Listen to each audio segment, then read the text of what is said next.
सवाल एक, वह क्या है जो खुद टूटता नहीं लेकिन सबको तोड़ देता है? ए पत्थर, बी वक्त, सी सच, डी गुस्सा।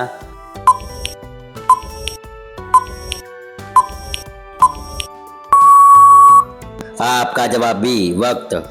सवाल बे, कौन सी चीज हम पैदा होते ही खो देते हैं लेकिन मरते तक ढूंढते रहते हैं?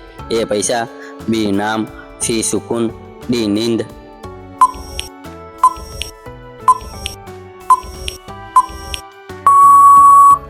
आपका जवाब सी सुकून।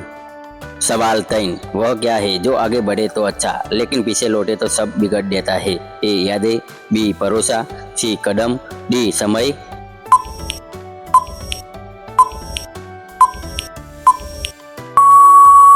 आपका जवाब बी भरोसा। सवाल 4, किस चीज का वजन नहीं होता फिर भी वह इंसान को दबा देती है? ए सोच, बी डर, सी हवा, डी परछाई।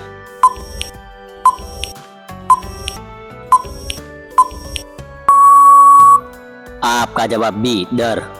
सवाल 5, वह कौन सी चीज है जो खुद दिखाई नहीं देती लेकिन सब कुछ दिखा देती है?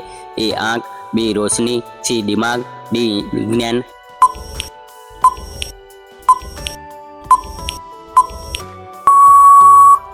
आपका जवाब बी रोशनी।